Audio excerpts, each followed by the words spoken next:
अस्सलामुअलैकुम नादरीन।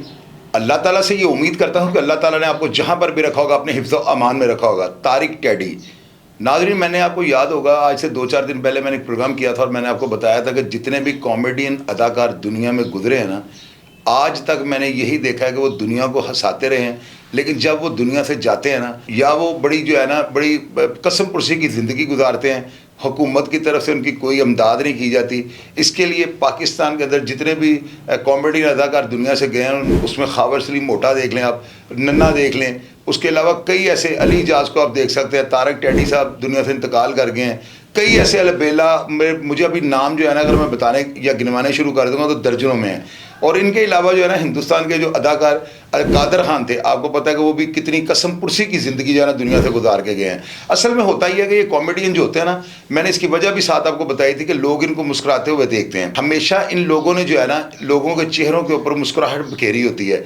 लोग इनको जो है ना शायद बेड पे देखना ही नहीं चाहते, या इनकी वो हालत जिसको देख कर लोग या रूह कांप जाती है, लोग उस हालत में देखना तसव्वुर ही नहीं करते। उनके जो प्यार करने वाले होते हैं ना, उसमें ये नहीं होता कि वो उनसे मोहब्बत नहीं करते, वो उनको उसी हाल में देखना चाहते हैं, किसी तरह लोगों को हंसाते रहें। लेकिन ये नामुमकिन होता है। दुनिया में जो आया हर जानदार चीज़ जो है मौत का जायका चखना होता है। और अक्सर ये हुआ है कि कॉमेडियन अदाकार जब दुनिया से चले जाते हैं ना, तो उनकी फैमिलीज जो है ना रुल जाती हैं, दरबदर हो जाती हैं। ख़ास करके हमारे पाकिस्तान में तो हमेशा इसी तरह हुआ है। इसकी एक जिंदा मिसाल जो है ना तारक टैडी कॉमेडियन अदाकार थे और लेजेंड थे। आपको पता है पूरी दुनिया में इनके प्रोग्राम्स देखे जाते थे और लोग उनसे इश्क करते थे।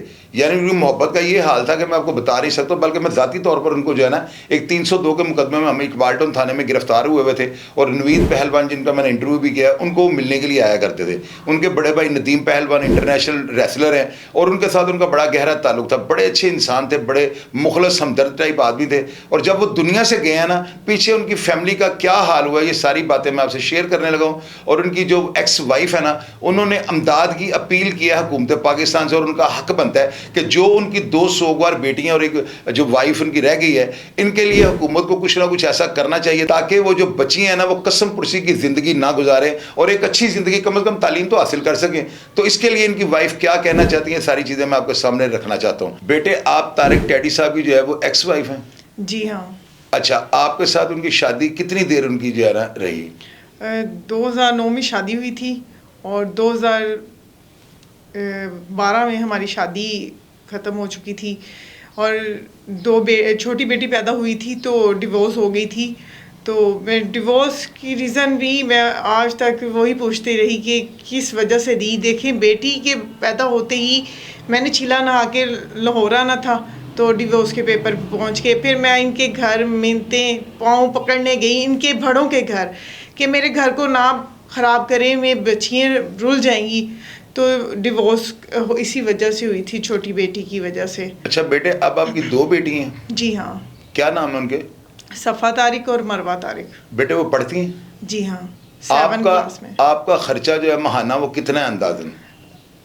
जब हम अदालत से लेते थे 21,500 लेते थे, अब वही डबल खर्चा हो गया है। बहुत मुश्किल गुजारा होता है। कुछ मेरे भाई करता है, कुछ मेरी 2 फैमिली हैं बाहर से जो 10,000 रुपया भेजती हैं, तो स्कूल के खर्चे चलते हैं। अच्छा बेटे, मैंने उनके जो है ना बेटे जो पहली वाइफ में से उनका बेटा है, उसका मैंने एक प्रोग्राम देखा था, उसमें वो कह रहा था उससे ये औरत कह के आपको बुलाया था। जी। क्या ये दुरुस्त है ना? इस तरह हुआ था? जी, ये औरत करके वो औरत करके बुलाता है और लालची औरत कहता है। आखिर मैंने जो प्रॉपर्टी भी ली है और गाड़ी बैंक बैलेंस में से अभी कुछ नहीं लिया, सिर्फ इकबाल टाउन वाले घर पे तकसीम हुई है वरासत, जिसमें अभी सिर्फ बच्चों के नाम हुई है और उसमें कब्ज़ा भी उस बेटे का है हमारा। अभी हम उस घर में नहीं हैं। अच्छा बेटे, आप मुझे ये बताएं, आपको जो खर्चा भेजते हैं आपको उसमें गुजारा हो रहा है? जो आपके भाई वगैरह जो आपको सपोर्ट कर रहे हैं, जो 21,000 रुपये आपको अदालत की तरफ से मिल रहा है, उसमें आपका गुजारा हो रहा है या नहीं हो रहा है? सर, अभी 21,000 तो तारिक टैडी के होते ही मिलता था, उसके बाद नहीं मिला। और अब मेरा भाई और कुछ 2 फैमिली हैं, बहुत मुश्किल से गुजारा होता है। कभी स्कूल की फ़ीसें रह जाती हैं, कभी कोर्ट कचहरियों के खर्चे पूरे नहीं होते, तो मुश्किल होता है मेरे लिए। अच्छा बेटे, आप मुझे ये बताएं, आपको अगर हुकूमत अगर आपकी इमदाद करनी चाहे तो कितने को पैसे हुकूमत आपको दे दे तो आपका बड़ा अच्छा गुजारा हो जाएगा और आप बच्चियों की परवरिश जो है ना बेहतर तरीके से कर पाएंगी? मैं पहले तो सबसे पहले ये रिक्वेस्ट करती हूँ कि जो विरासत हुई है इकबाल टाउन वाले घर की, उसमें से हमें कब्ज़ा भी दिलवाया जाए और रहने के लिए बच्चियों की छत होनी चाहिए। आज हम दर बदर हैं, कभी किसी रिश्तेदार के घर हैं, कभी किसी रिश्तेदार के घर रहना पड़ता है, तो बहुत मुश्किल होता है। अगर निशान भी लगवाए हैं तो वो तहसीलदार ने लगाए हैं, वो बच्चा की रजामंदी से निशान लगे हैं उस घर में। वो जो हिस्सा हमें देना चाहता है वो उसे हमें दे दें, बेशक ऊपर वाला हिस्सा दे दे या नीचे वाला हिस्सा दे दे, हम रहने के लिए भी तैयार हैं। मैं हुक्मरानों से, मैं मरीम नवाज़ साहबा से भी रिक्वेस्ट करती हूँ कि प्लीज़ माहाना ख़र्चा मंथली होना चाहिए बच्चियों का, आप जितना भी लगा दें जिसमें हमारा घर का सर्कल चले और रहने के लिए छत भी होनी चाहिए। अच्छा बेटे, आप मुझे ये बताएं, आपने दोबारा शादी तो नहीं की? नहीं, मैंने अच्छा, शादी आप नहीं अभी की। उन्हीं की मिसेज हैं, जी। यानी कि उनके एक्स वाइफ हैं आप? जी, मैंने अगर शादी करनी होती तो आज से 10 साल पहले कर लेती, जब बच्ची छोटी थी। अच्छा बेटे, आपकी जो बच्चियां हैं उनकी स्कूल की फ़ीस कितनी है दोनों बच्चियों की? तकरीबन पहले 8,000 फ़ीस थी, उसके बाद इनके बाबा के इंतकाल के बाद 5,000 फ़ीस है स्कूल की। दारे रकम स्कूल में पढ़ती हैं दोनों बच्चियाँ। तो अभी फ़िलहाल आप अपने भाइयों वगैरह के पास रह रही हैं? जी, भाई कभी किसी के घर, कभी किसी के घर? ऐसे ही है, मैं किसी के घर कभी किसी के घर रुकती हूँ। अच्छा, तो तारिक डैडी जो थे उनकी पहली वाइफ से कितने बच्चे हैं? तारिक डैडी की पहली मिसेज में से एक बेटा है, जुनैद तारिक, जो उस घर में बैठा हुआ है कब्जा उसकी करके। एज कितनी है? वो 24 साल का है। अच्छा, और बच्चियां कितनी हैं पहली वाइफ में से? उसमें से बस एक बेटा है। सेकंड वाइफ में से 2 बेटी हैं, सफ़ा तारिक और मरवा तारिक, जो 7 क्लास की स्टूडेंट हैं। तो आपका इसके अलावा और कोई रोज़गार नहीं, कोई माली इमदाद आपको, कोई भाई वगैरह कोई भी सपोर्ट नहीं कर रहे? नहीं, मुझे कोई भी नहीं कर रहा, बहुत मुश्किल होता है। यहाँ तक ये बेटा भी कहता है कि मैं बच्चियों का खर्चा उठा लेता हूँ, पर इसने ईद या कोई भी त्यौहार या वैसे भी 1 साल 5 माह हो गए, इसने एक दफ़ा नहीं पूछा कि बहनें किस हाल में हैं, कि किसी चीज़ की ज़रूरत है, पर इसने एक दफ़ा नहीं पूछा।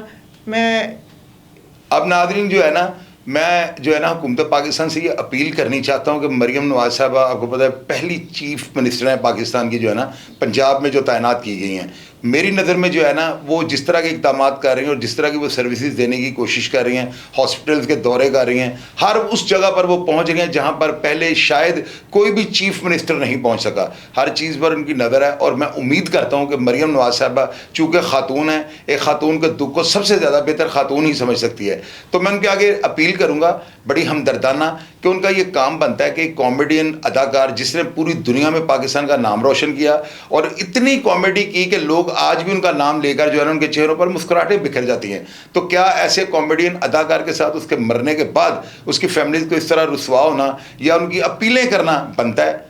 पाकिस्तान जैसे खूबसूरत मुल्क और ऐसे लेजेंड अदाकारों को पैदा करने वाली ज़मीन के लिए जो है ना एक बड़ी नाखुशगवार ये बात है। मैं इस चीज़ को कंडेम्ड करता हूँ और मैं हुकूमत से ये अपील करनी चाहता हूँ कि वो किसी भी तरीके से जो है ना मसावी जो है ना हकूक़ इनको जो है डिवाइड करें। अगर उनकी पहली बीवी का हिस्सा बनता है तो क्या दूसरी वाइफ का अगर नहीं बनता कानून के मुताबिक तो बच्चों का हिस्सा तो बनता है ना। उनको सर छुपाने के लिए जो जायदाद है, जो उसकी जो उनकी जो प्रॉपर्टी थी उसमें से हिस्सा दिया जाए या ऐसी कम अज़ कम इनकी कोई बंदोबस्त इनका किया जाए तारिक डैडी की प्रॉपर्टी में से कि अपना सर छुपा सकें। और आपको पता है कि तने तनहा खत उनको 2 बच्चियों को साथ लेकर पालना और इस माशरे में रहकर उनको ग्रोथ करना, उनको उनकी परवरिश करना, पढ़ाई तालीम और सारे अखराजात को अफोर्ड करना नामुमकिन है।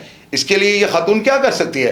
अब ये तारिक डैडी एक लेजेंड अदाकार की वाइफ होकर रुले और हुकूमत से अपीलें करे, तो मेरी नज़र में ये जो है ना हुकूमत के लिए एक लम्हा फ़िक्री है और ये बड़ी अजीबोगरीब बात है कि मैं हैरान परेशान हूँ कि हर कॉमेडियन के साथ उसकी ज़िंदगी में जब वो पुरसानी हाल की ज़िंदगी या बिस्तर मरग पे होता है इस तरह होता है और जब वो दुनिया से चले जाता है तो उसकी फैमिलियाँ जो है ना इस तरह रुसवा होती है। कब तक ऐसे चलेगा? हुकूमत की कारकर्दगी पर यह सवालिया निशान है। लिहाजा मैं अपील करता हूँ कि इनकी दादरसी की जाए और प्रोग्राम देखने के बाद अगर आप किसी भी बात को मेरे साथ शेयर करना चाहें कमेंट बॉक्स में आ जाएगा। इंशाअल्लाह ताला मैं हमेशा की तरह आपको रिप्लाई करने की कोशिश करूंगा। अपना ढेर सारा ख्याल रखा करें जी। पाकिस्तान जिंदाबाद।